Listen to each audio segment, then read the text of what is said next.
very good evening to you all. Thank you for joining us for the UBC News Tonight, this 14th day of February 2026. My name is Wadulo Arnold Mark, and we'll be later joined by Dorothy Namuyomba on sign language. Without further ado, let's take a look at the headlines and then get straight into the bulletin. All right, without further ado, we'll give you those headlines. Now, it was a powerful start of the 39th ordinary session of the African Union Summit in Addis Ababa.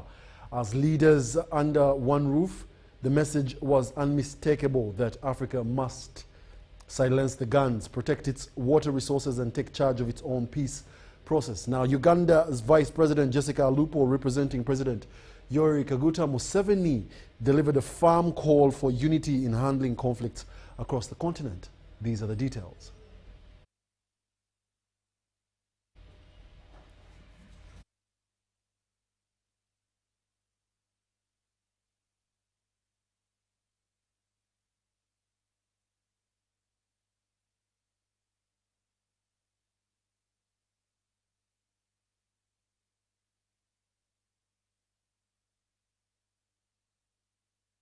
That's a story that we will be relaying later on at 10 p.m. Now, in more news, President Museveni has urged the newly elected NRM chairpersons at the district, city, municipal, and division levels to focus on wealth creation, accountability, and improved service delivery. The president made these remarks while meeting party leaders at State House in Entebbe, and he also congratulated them upon their victory in the recently concluded elections, and also challenged them to translate political support into tangible socio-economic outcomes for communities. President Museveni, who is the national chairman of the NRM, said that he observed stronger national cohesion in the recent elections compared to the previous cycles. We have more details in this report. Because Museveni guided us that votes are not at the secretariat, they are not at the district level, they are not at the sub-county or parish, but at the village level. And you led us in that process. So we want to thank you so much. And we want to thank Museveni for this gesture of inviting the leaders at the district level to come and interact with you immediately after a general election. If you take that line of solving people's micheno, there's no way you can go wrong. The people will be with you like gum. So the problem I see is that many people do not know how to identify people's micheno and use government resources to solve those micheno.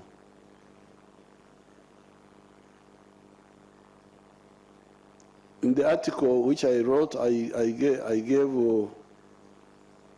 the reasons why in 1996 there was maximum cohesion.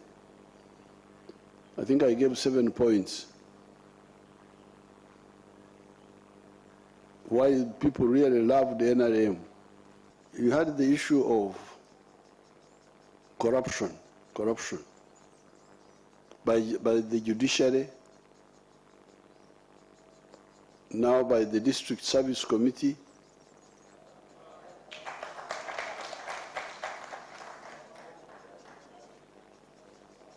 Selling jobs, the few jobs at the district, and people are there. People are just keeping you quiet.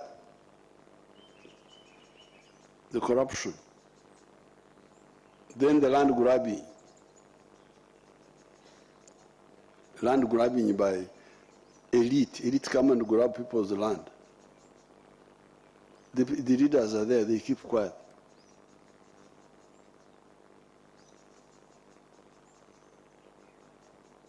So corruption linking up with land grabbing is another big irritant for the population.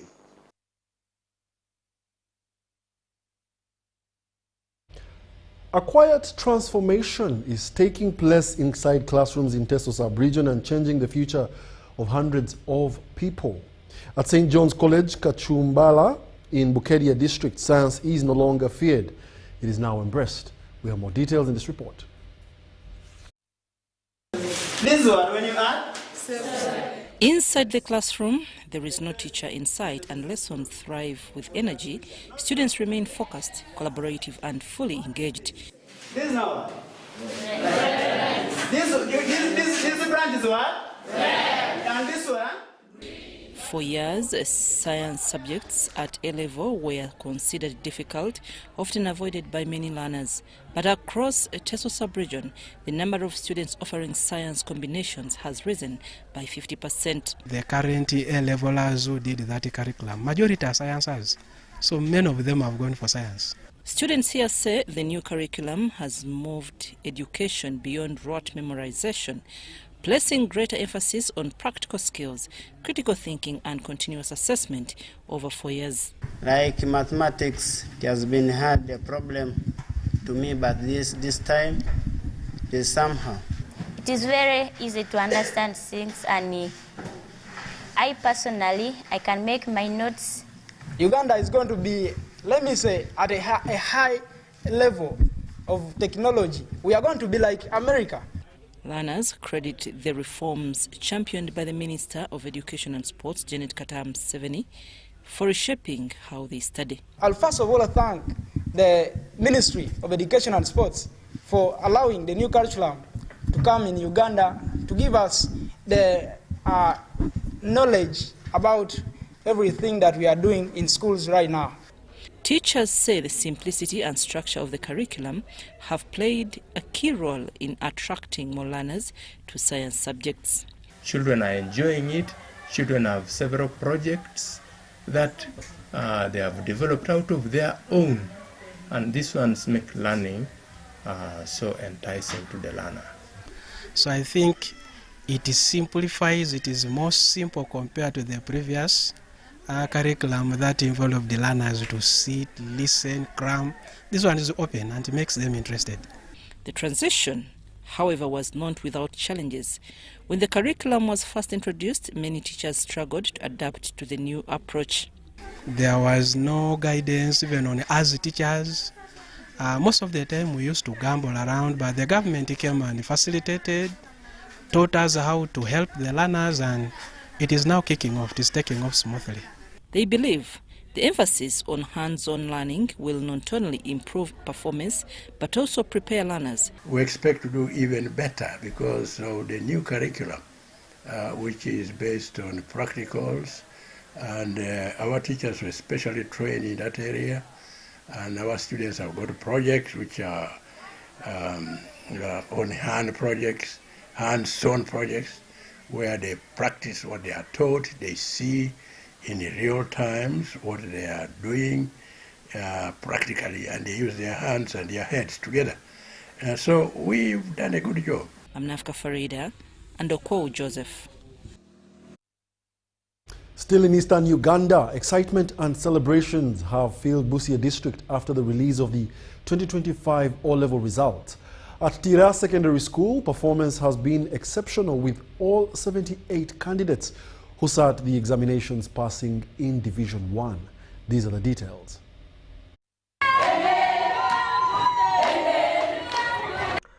Joy has gripped learners, teachers and parents at Tira Secondary School in Busia following outstanding performance. According to the school administration, all 78 candidates who sat for examinations passed. When you talk about the administration is exponentially organized. It is very organized in whatever they do, timely alignment of the activities. This year I am seeing so many A's in science subjects, implying that the staffing we have is competent enough to make them progress. The administrator said the results are a major milestone for the school and challenge to other schools in the district, including government-aided institutions. I know what is required. One, teachers. I've got competent teachers. They do their work competently. And when you look at them, I'm happy. They are very cooperative teachers. School administrators attributed the success to discipline, commitment from teachers, and the hard work of the learners. About the competent-based learning, it is really helping the learners in a way that it is encouraging more of skills than the previous curriculum. So they come out of school while having skills that can help them out in the outside world. Learners praised their teachers and parents for their unwavering support throughout their academic journey, saying teamwork and encouragement played a key role in their success. We have, they are supporting us and they encourage us to learn. And also the teachers, they are encouraging us, giving us some research, telling us to research very well. Well-equipped laboratory and library with surrounded community people who have been supportive towards our education. Meanwhile, at Namugongo Secondary School in Kampala, Geelong Dorothy also excelled in 2025 general examinations and qualified for the next level of her academic pursuit. I scored 5 A's and 5 B's. I'd like to give thanks to God, most importantly, for the protection, for the good health, and for the blessings that He has poured upon us. Other than that, I'd also like to thank my parents for paying school fees, ensuring we're in school on time, and to also thank my teachers and the non-teaching staff, because honestly, without them, we would not have been able to be where we are right now.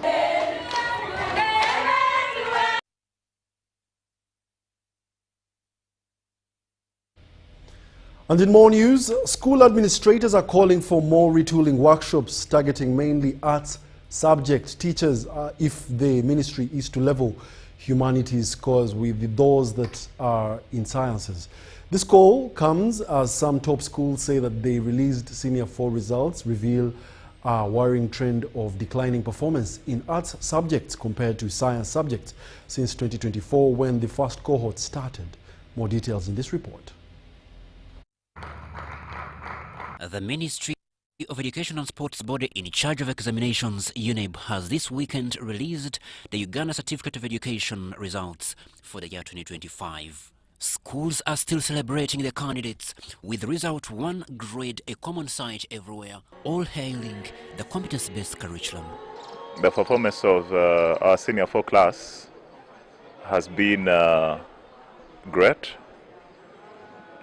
better than so many schools around the country, as we've just finished making analysis of our results, and we celebrate and thank God for the performance.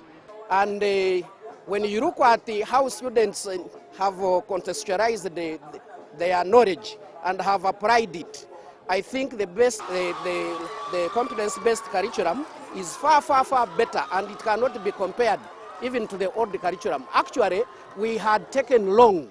This should have been introduced centuries ago. However, a deeper look shows how sciences and arts subjects fared against each other, whereas the overall achievement levels have improved, with 99.69% qualifying for a certificate for next level progression compared to 2024. Educationists say achievement in humanities subjects still lags behind that of science subjects. Saka Donald, a director of studies from Maryland High School Entebbe, says the lower performance in humanities subjects did not begin this year.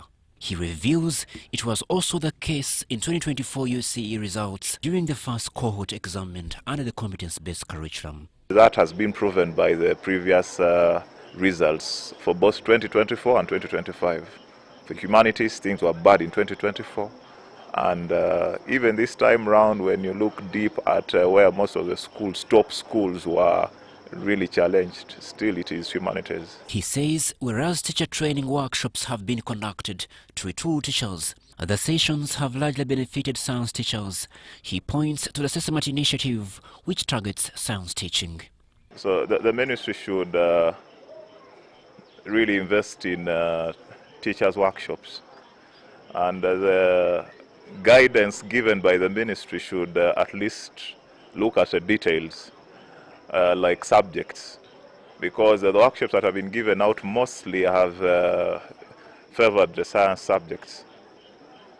You'll find the science subjects have SESAMAT, and in SESAMAT you'll find that science teachers really have started up some good coordination, and that is why even when the grades for the humanities drop, the sciences at least maintain a certain standard.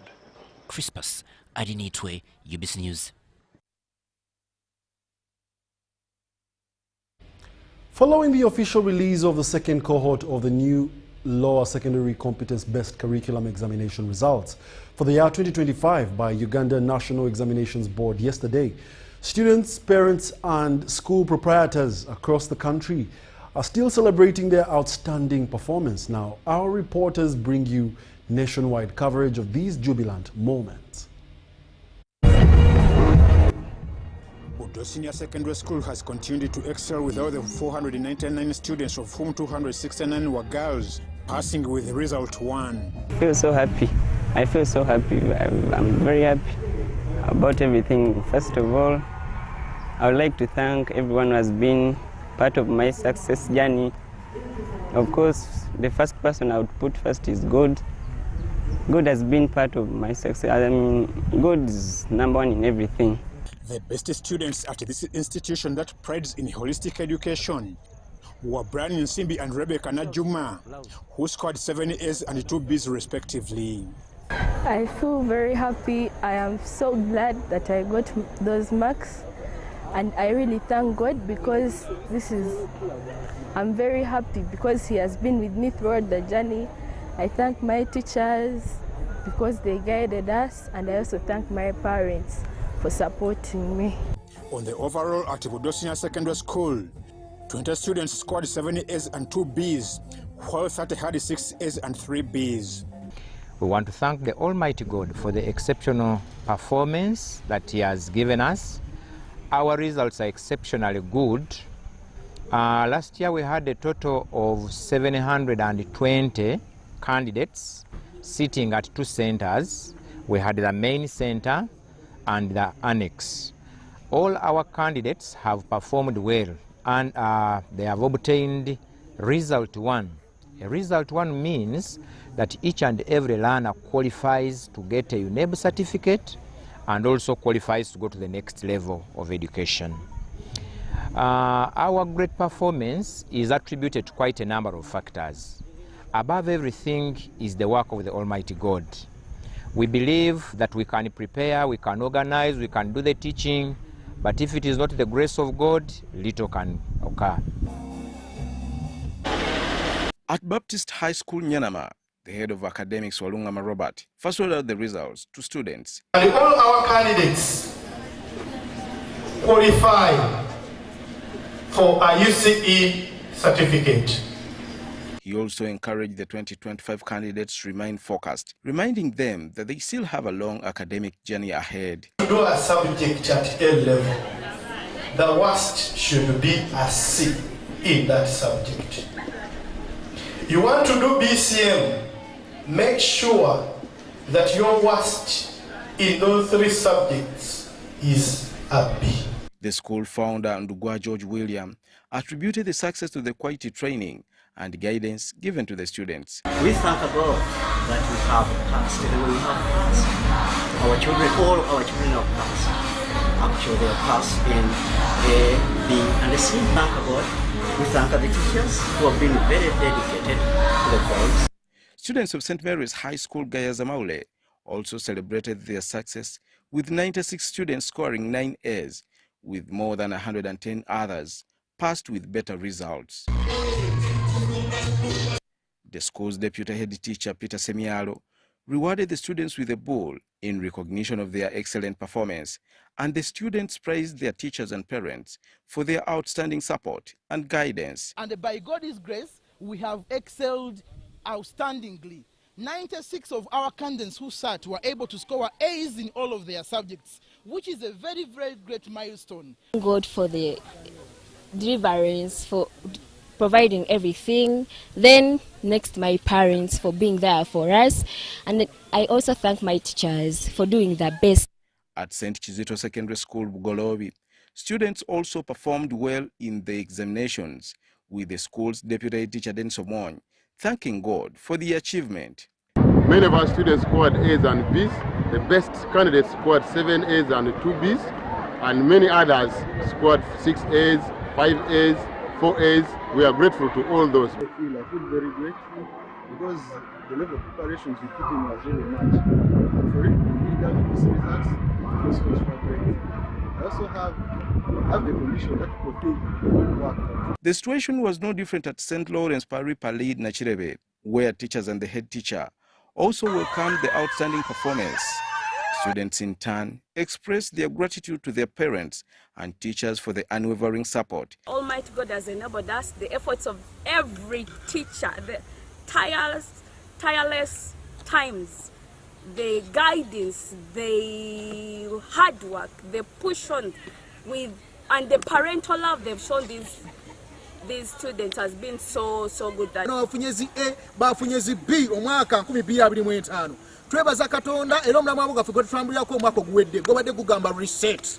I've sacrificed a lot of time during the preps. We have taken these children out for seminars and they have had ample time with the teachers to revise through all the syllabus when it comes to senior. I got 8 A's and 1 B.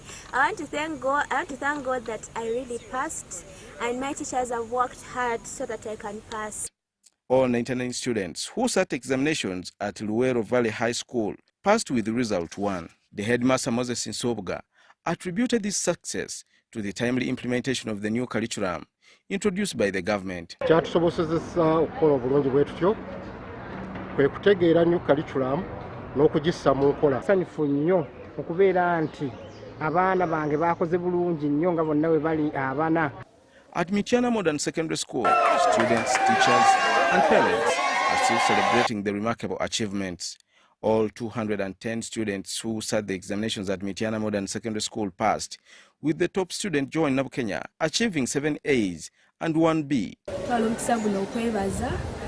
Sookera ddala neebaza maama wange wambeereddewo ng'ampeereza buli kintu kye neetaaga era ne nkola bulungi ebibuuzo byange. Buli omu yayise era asembayo okufuna grade entono yafunye D, tetulinamu wa E no kuva ku A paka ku D.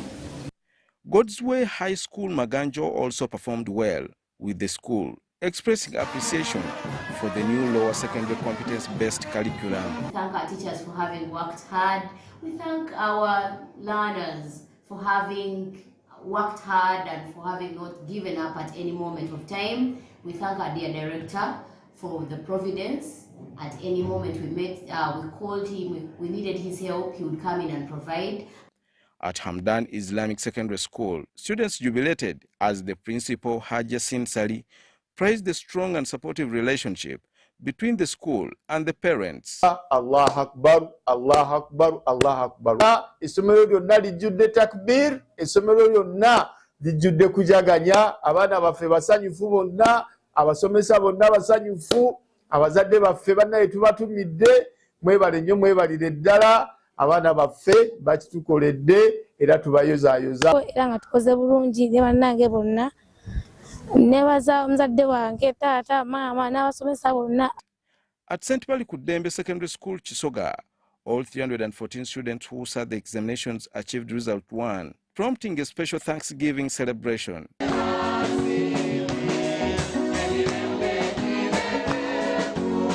The school's head teacher Lydia Lukwago Kagoye, along with some of the students, share their experiences. Also attribute it to the very hard-working staff that we have on the ground. But of course, we can't forget God has been at the center of our performance in each and everything that we do.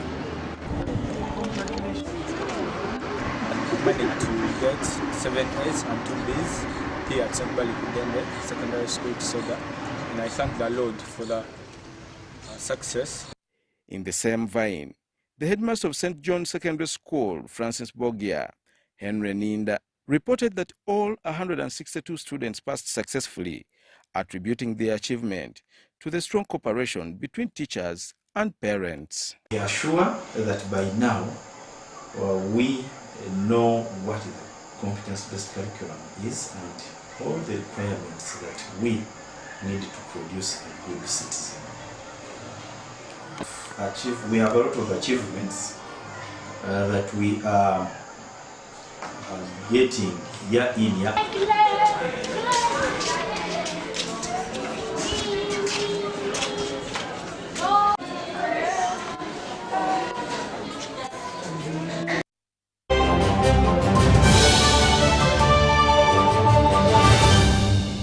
Somukyala. Yes, Yes, Daddy.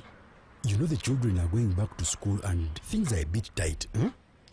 For now, why don't you take half of the fees to junior school, and for the school van contribution, we shall pay later, huh? Daddy, why don't we pay using MTN Momo, where we stand a chance of winning school fees for a whole year and more? By the way, you can also apply for a school fees loan, and also participating schools can win a school van. That's right! Win school fees for a whole year and more. Get Momo goodies and a school van for participating schools. You can also apply for a school fees loan. Simply dial *165 *80# or use the Momo app.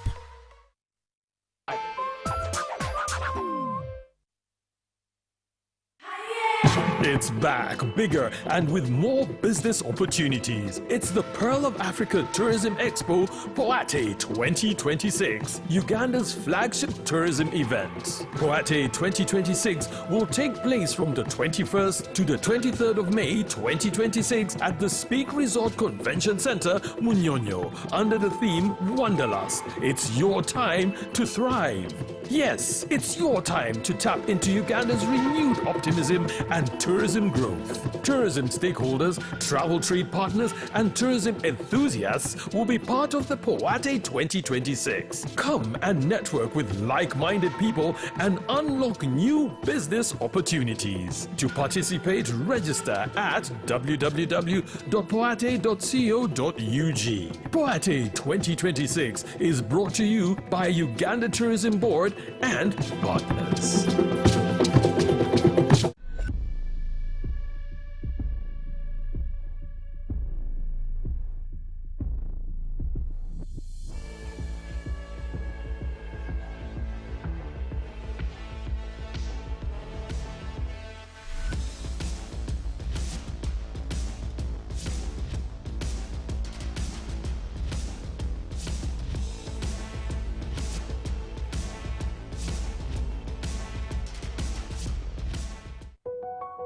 Step into elegance, step into confidence, step into La Vie Boutique. Located at Grand Imperial Hotel, Shop 6 and 8, right behind Bank of Uganda.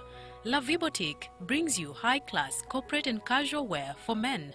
From sharp designer suits and crisp shirts to stylish casual t-shirts, tracksuits, shoes and accessories, we've got everything to make you stand out. Call us on 0772 419 181 or 0705 555 558. La Vie Boutique, where class meets style. Across Telenga's host communities, families are accessing transformative opportunities. Youth are gaining practical skills that lead to employment. Farmers are getting improved yields and stepping into profitable value chains. Local businesses are joining supply networks once considered beyond reach. Women are accessing programs that open new opportunities and strengthen their voices and well-being. Families are benefiting from improved infrastructure that makes access to essential services easier, faster, and more affordable. Communities are shaping decisions, ensuring development reflects their needs. This is progress you can see, feel, and live every day. It is real shared value, where communities do not simply live near development, but experience it in their lives. And it's about growing together and building a future rooted in sustainable development.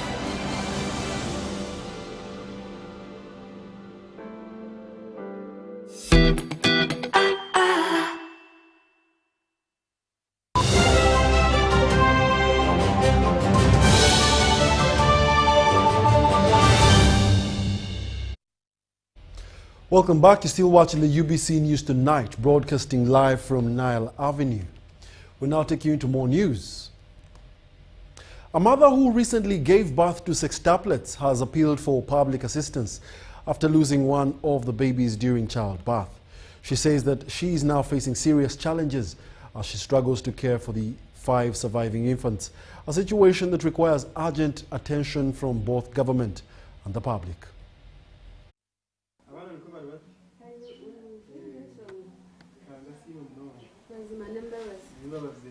Betonde Glorious, a resident of Mbarara City, a native of Shema district, delivered 6 babies in a recent birth. However, one infant sadly died during delivery. 6 babies at once. They are called sextuplets on 18th of April 2025. I thank God and well-wishers who have really helped me to raise them together with my husband to reach at this level. She is now responsible for raising 4 boys and 1 girl, a task she describes as extremely difficult. As they are growing, we have faced a lot of challenges still. It's not easy. There are some challenges that you are going through which are really hard, that we need your support in any way. We have a challenge of food. These babies, they do eat, they drink. Gloria says the delivery was medically complicated, leaving her physically weak and financially constrained. The time came when I couldn't move. It was always hard for me to go on a border, to go for antenatal. I would get a motorcycle to take me to the hospital. It wasn't easier for me. We would get someone to help us, someone with a car to take us. He was our neighbor. She would come and take me, then after take me back, take me to the hospital, and after bring me back. She notes that meeting the children's basic needs, including food, clothing, medical care, and other essentials, has become increasingly challenging. We need to buy for them clothes, as well as buying for old ones, those school-going boys, as well as ourselves. So generally, we have faced a problem of clothing. Everyone has not been easy for us. There's also paying caretakers. It has also become a problem for us. I have 3 caretakers, 3 girls that are helping me to raise the children. Each girl, we are paying her 150 for 3 girls. And generally, it has not been easy because some of them are not yet even paid. Speaking about her situation, she appealed to well-wishers, community leaders, and humanitarian organizations to support her so that she can provide adequate care for the children. When we are stressed with the rent, when the month ends, you are on pressure. The landlady puts you on pressure, so you find we are not happy with that.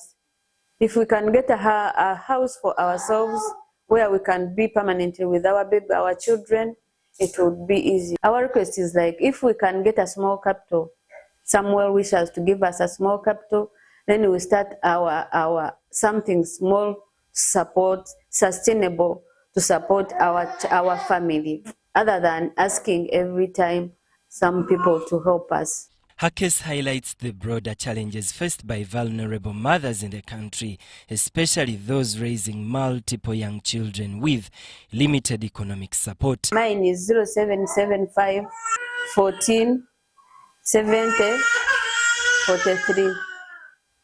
Then Airtel 0702 48 65 78.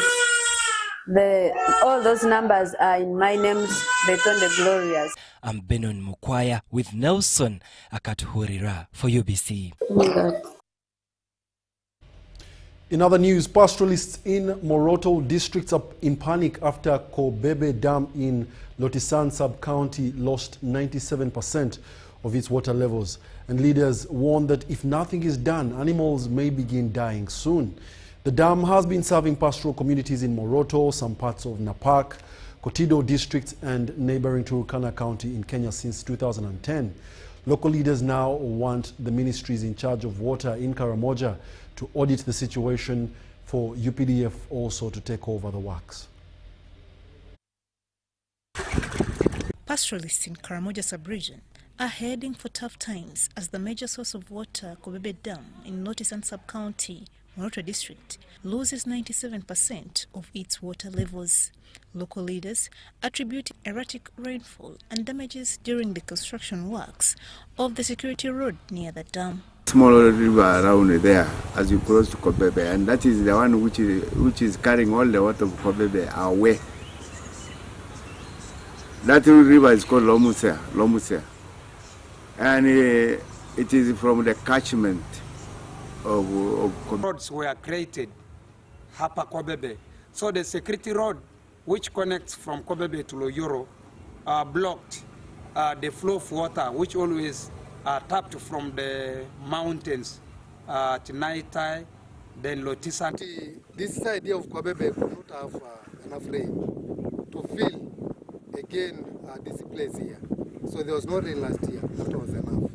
Kobebe Valley Dam was constructed in 2010 by the Ministry of Water and Environment at a cost of 6.7 billion shillings with a storage capacity of 2.3 billion litres. It has been serving human beings and their livestock from Moroto, Kotido, Napak districts of Karamoja and neighboring Turkana County of Kenya. Over 500,000 Turkana animals and over 2,000 Turkana nationals are resident dependent on Kobebe Dam. The community here survives on livestock as source of income and food. This used to be the heart of Kobebe Dam. It has now silted. Pastoralists get water for their animals inside the dam by creating water channels through holes dug where they scoop water to water their animals, since the remaining water levels cannot reach drinking troughs. The remaining water in the dam has turned green in color due to algae, which is a health threat to livestock and human beings, but it is consumed as it is. Lok Etoil, a pastoralist at Kobebe Dam, says animals are dying due to taking contaminated water, wants leaders from Moroto and Turkana County to come and see the situation.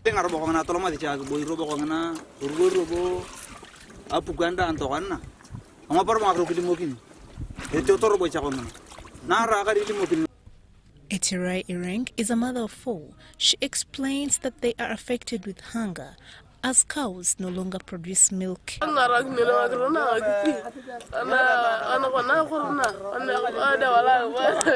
Erigai Omoru wants government to bring for them animal drugs.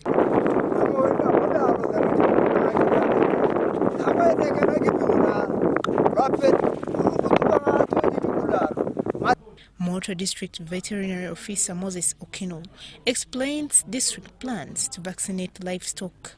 Again, with support from FAO through the Ministry of Agriculture, Animal Industry and Fisheries, we are in the process of arranging for vaccination coverage in the district and in the region. This is actually supposed to take place anytime from this week. Local leaders say they try to engage Ministry of Water and Environment, but in vain. They are worried that the district may record animal death soon if nothing is done. But the way things are going, if nothing is done in the shortest time possible, we are highly at risk of beginning to record such problems. The government to come and really rescue before it starts again some drizzles or rains. If this dam could be really opened up at this dry season, so that when it starts raining, the water can access to it. Meanwhile, pastoralists have now migrated to different areas in search for water and pasture, as they are worried that this may lead to outbreak of insecurity. Relatedly, animals are competing for water at the few remaining water sources, which has led to the break of many boreholes. It has made pastoralists to run up and down. Others have come back to share with people water from the boreholes in the villages. And now in the villages, the boreholes are breaking daily. Kill bulls for elders of Kotudo, for those shepherds of Kotudo, you be killing animals for them to access water. They can, any site where there is water, you have to kill some animals in order to allow your animals to continue taking water there. Even in Napak, That's what it was happening. These cows will cause us a problem. Cows will go to Acholi, Lango, Teso, and these cows will cross into people's gardens. Rupa Sub-County Chairperson Joseph Otita wants ministries in charge of water in Karamoja audited. We want ministers of water. Ministers of water should get other staffs of ministers of water to come and go and monitor. Then they make a better report for the minister. Leaders want UPDF to take over water works in Karamoja. Yes, let UPDF take over the issue of water. Not Minister of Agriculture, not Minister of... Moroto District has 300,000 herds of cattle and 400,000 goats and sheep, 1,500 donkeys and 1,000 camels.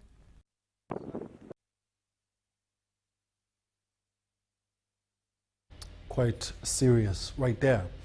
In more news, election experts are also calling for amendments to Uganda's electoral laws to allow early voting for essential workers, including security personnel and election officials. They argue that such reforms could help reverse the growing trend of voter apathy. In the just concluded general elections, the Electoral Commission registered 21.6 million eligible voters, but only about 11 million cast their ballots, leaving more than 10 million Ugandans away from the polls. More details in this report. The 2026 general elections are now behind us, but debate continues over the significant number of Ugandans who did not vote. From presidential and parliamentary contests to local government and special interest group elections, the entire process was conducted under the legal framework managed by the Electoral Commission. The Commission's national register showed 21.6 million eligible voters, yet the final turnout stood at roughly 11 million. That means nearly half of registered voters did not participate. Observers and election analysts are still searching for answers. Some link the low turnout to enforcement challenges around the 20-meter campaign-free zone at polling stations. Others say delayed opening of polling centers frustrated voters who had arrived early, prompting many to leave before voting. So people who are not part of that circus fear to actually turn up on election day to vote. They decided to stay home because they thought that election day or polling day was going to be violence. There was going to be violence on polling day. So some of them stayed at home. A simple analysis at different polling stations where I visited, and you could see that out of the 700, 600 registered voters at certain polling stations, only 200 had turned out to vote. The machines were unable to kick in, the biometric voter verification machines. By 9 o'clock, the time when the Electoral Commission came out to announce that now the country should go manual where the machines have failed to work, some of the people had begun walking away. And I can tell you with certainty, those who walked away did not return. So those were voters lost, contributing to a lower voter turnout. The Commission, however, points to another category, the thousands of officials and security personnel deployed to manage the election, but unable to vote where they were assigned. Polling stations, 50,739 polling stations, where we deployed almost seven workers, and all of them are working on that day. That one already, when you multiply 50,000 times 7, you already have 350,000 persons who are doing election administration on polling day, and they are not available to vote. Now add on the supervisors, at parish level. Civil society groups argue that the law does not provide an alternative for citizens who are on official duty on polling day, forcing them to choose between national service and exercising their democratic right. That we have the journalists, we have security, we have observers. All those are registered voters. Most of them are registered voters because they're 18 and above. But because there is no provision for Uganda to have first time, be those people who will be on duty to vote before polling, you will find that you will not see the journalists. Most of them will not vote. The security will be deployed at different polling stations and not at their polling station where they vote from. So a good number of them do not vote.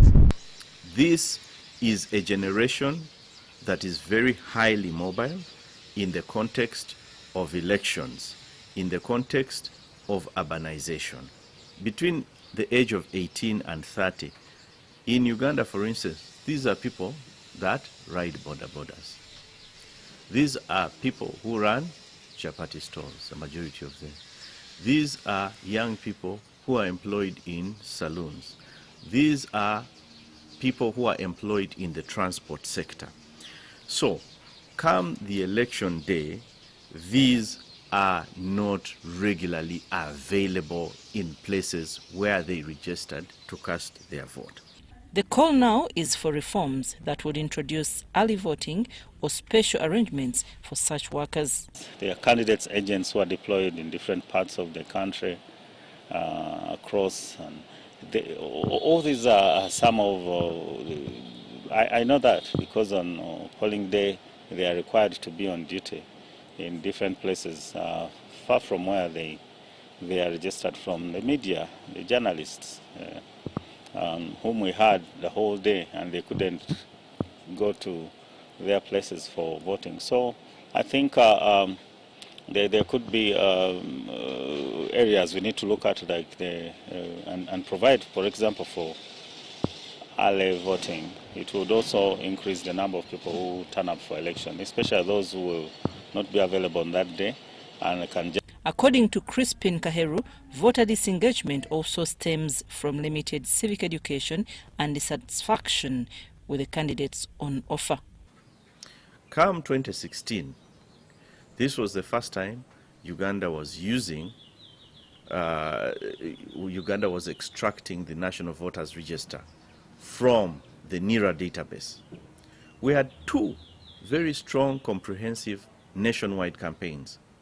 One, the votability campaign that mobilized Ugandans to get registered onto the NIRA database, but also ensure that they are on the Electoral Commission National Voters Register. Subsequently, we also had the TOPOA campaign, nationwide, comprehensive, very strong, on ground, covering the young people and everybody. 2021. Did we have such a voter mobilization campaign? No. Come 2026, did we have a robust nationwide voter mobilization effort? Not as much. So, if we do not have tailored voter mobilization campaigns to rally Ugandans to get the vote out, certainly we're going to see the numbers reducing after each election. So, cannot say that Ugandans do not know that today is a polling day. So in terms of awareness about polling, Ugandans are aware, and they were aware. Interim observer reports further cited technical setbacks, particularly the failure of some biometric voter verification machines during the presidential and parliamentary polls. Although officials later reverted to manual registers, the disruption is believed to have discouraged a section of voters. During the presidential and parliamentary elections, what was the problem? That those that were meant to operate the machines had not received the credentials they were supposed to input.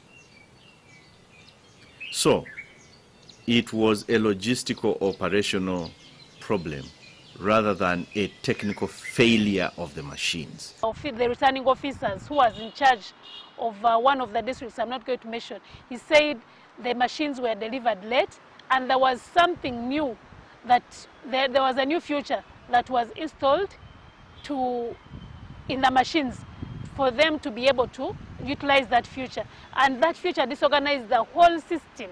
The Commission says a form evaluation will establish what went wrong and guide future improvements. Included the elections, and we are doing the necessary reports and the necessary inquiries into how we conducted the election generally, the use of technology, our logistics, how we moved around things, the deliveries, the dispatches, the retrievals, and including the use of technology. And that, of course, includes biometric voter verification. So a comprehensive report will be issued to look at what happened on the 15th. But the biometric system was introduced to curb electoral malpractice, including multiple voting, impersonation, and the use of forged voter slips. They greatly helped where they worked. Greatly worked. They greatly helped. In fact, give and take, in the subsequent elections, it should indeed be mandatory. And we should not listen to any excuse of, is it, we have delayed to send the credentials, we are so, no, they should work. That is the only way you're going to read the system of ballot stuffing, multiple voting. By the machine, a voter has a voter location slip which is recognized by the machine, but the machine does not recognize her facial or thumbprint. So what the presiding officers were doing at some polling stations, they were allowing this person to go and cast the vote. But these ballot papers could not be scanned in the machine because this person has not been recognized by the machine. But the person has been given the ballot papers to proceed to vote. At the end of the day, when they were counting, these ballot papers were not counted. I'm Nafka Farida, reporting in Kampala.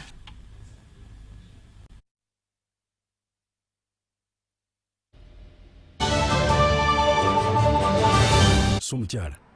Yes, Daddy. You know the children are going back to school and things are a bit tight. For now, why don't you take half of the fees to junior school, and for the school van contribution, we shall pay later. Daddy, why don't we pay using MTN Momo, where we stand a chance of winning school fees for a whole year and more?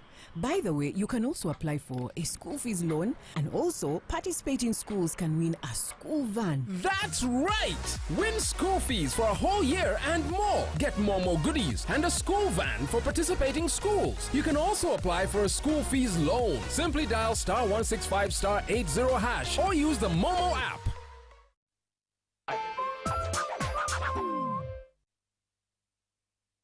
Are you looking for a home away from home? Then this is the place for you. My name is Chini Kaji, and welcome to Hotel Le Confidential. With 84 comfortable rooms where you can relax and feel safe. Each room has a lovely view of green vegetation, Wi-Fi, air conditioning, and a tasty breakfast.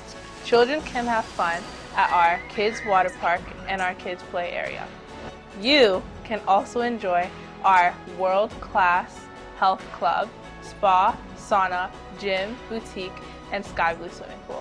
Thank you for choosing Hotel Le Confidential, where every stay is unforgettable. Come and stay in comfort, right at home, today, tomorrow, and always.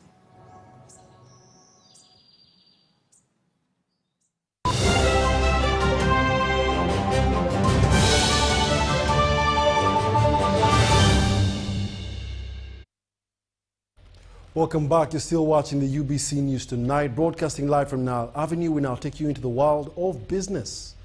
Uganda has officially unveiled 3 new purple-fleshed sweet potato varieties aimed at boosting nutrition, improving farmer incomes, and expanding agro-industrial opportunities.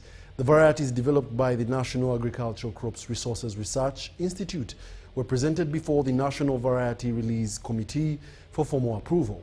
These are the details. Potato Narrow Spot P8 has been released in that name.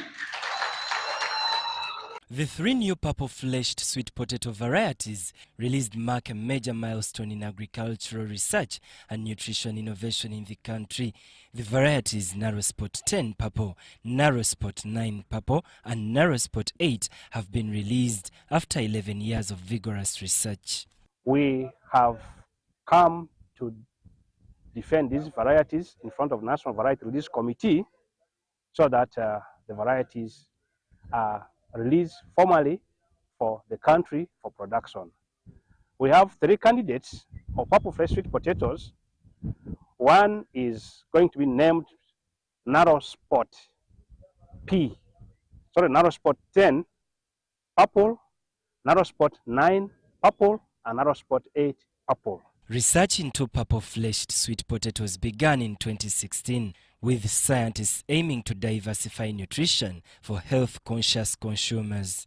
The purple color comes from anthocyanins, powerful antioxidants known for numerous health benefits. They have high anthocyanins in that purple flesh, which are good nutrition addition to the body, because consumption of those anthocyanins helps the body to fight a number of diseases, including cancer, all types of cancer, hypertension or high blood pressure, cardiovascular diseases, and also they help boost the immunity of the body to fight the other diseases that come to the body. Beyond nutrition, the varieties offer commercial potential. Farmers can boil, roast or fry the roots and process them into flour for bread, cakes, confectionaries, and even baby food blends mixed with soya bean. Of industrial products, we strongly believe that many factories are going to pick up these new sweet potato varieties. For instance, those who produce food products, many of them currently use artificial colorants. These varieties are going to present these manufacturers with natural colorants. There are also those who can use the flour to make bread, to make cakes, and also to use the juice to make wine. The new varieties have been tested across multiple environments in Uganda and have shown resilience under varying weather conditions. Researchers emphasize the importance of using clean planting vines to ensure high yields. Benon Mukwaya with Mary Namukose. And in more business news, Uganda stands at a competitive inflection point in the rewired global economy, well positioned to leverage agro-processing, tourism, manufacturing and services if it maintains macro stability and embraces technology and also treats the upcoming oil revenues purely as growth catalysts. Now, this was revealed at this year's Stanbic Economic Forum, which brought together policymakers, civil society representatives, key national and regional economic thought leaders to discuss the trajectory of Uganda. I had a chance to interact with the stakeholders. Bank of Uganda has been credited for steady monetary policy that weathered post-pandemic effects, election tensions and global volatility, delivering 6.7% GDP in financial year 2025-2026, while keeping debt sustainable and inflation within target bands. Kenya and Mozambique failed their final IMF reviews. Early in 2026, we've seen Zambia and Ghana announce that they will not be renewing the IMF programs.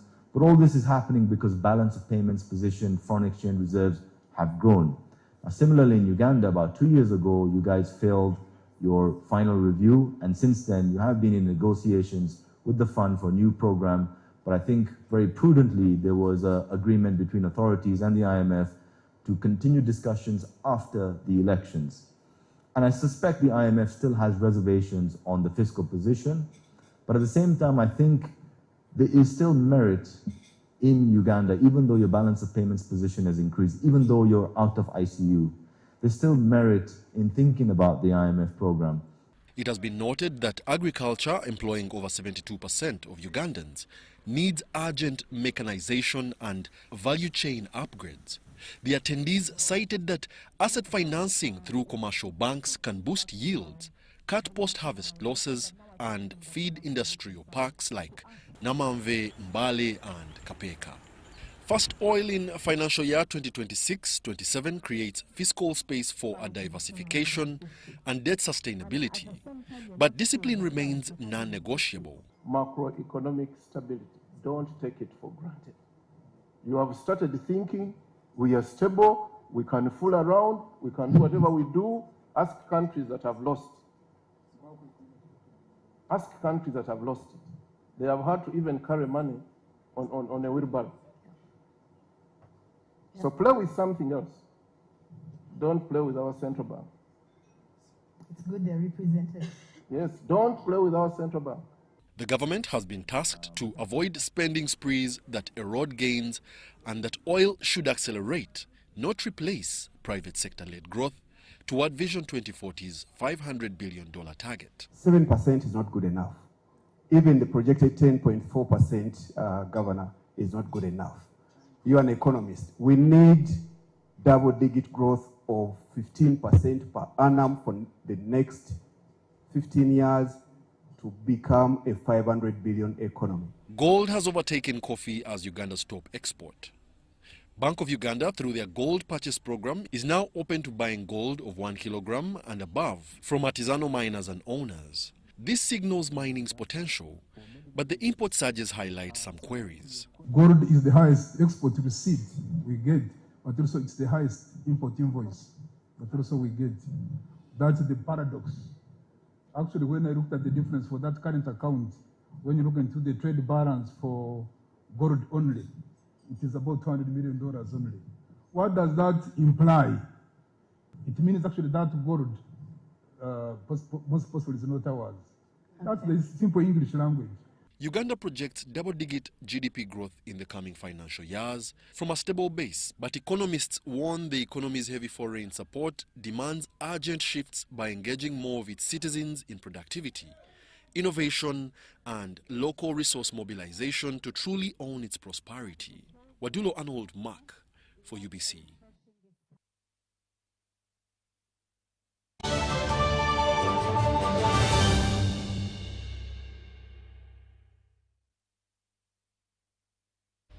And that brings us to the end of our 8 o'clock edition of the UBC News Tonight. You've been a lovely audience. My name is Wadulo Arnold Dorothy Namuyomba on sign language. We do apologize. We went 30 minutes into the programming. Up next is the weekly business roundup with Dennis Sigoa and the team.